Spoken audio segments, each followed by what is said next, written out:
சக்தி பராசக்தி. ஏன் அன்பு தங்கமே, நீ உயிராய் நேசிக்கும் விரும்பும் உறவு ஒன்று தானாகவே உன் இல்லத்தில் வந்து இணைய போகின்றது. நீ எந்த உயிர் மீது அளவு கடந்த அன்பு வைத்தாயோ அந்த உறவு உன்னிடம் வந்து தானாகவே பேச போகின்றது.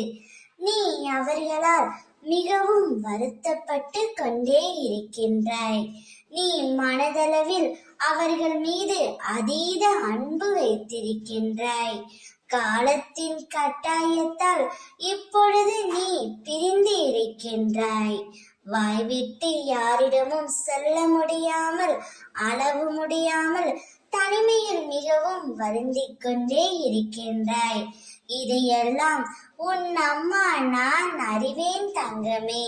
அதனால்தான் நீ நேசிக்கின்ற உறவை உன்னுடன் சேர்த்து வைப்பதற்காக முடிவெடுத்து அவர்களே உன்னை தேடி வர நான் செய்ய போகின்றேன்.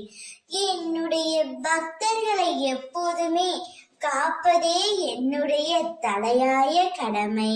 உன்னுடனே உன்னுடைய மனதில் உன் அம்மா நான் இருக்கின்றேன்.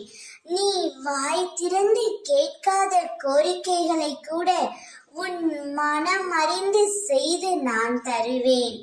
நடக்கவே நடக்காது என நினைக்கும் விஷயத்தை நான் நிச்சயமாக முடித்து தருவேன். எவ்வளவு கடினமான சூழ்நிலை இருந்தாலும் அவர் அதில் இருந்து வெற்றிகரமாக வெளியே வருவார். உன்னுடன் நான் இருப்பேன். நீ நேசிக்கும் உறவு உன்னுடன் வந்து சேரும். ஓம் சக்தி.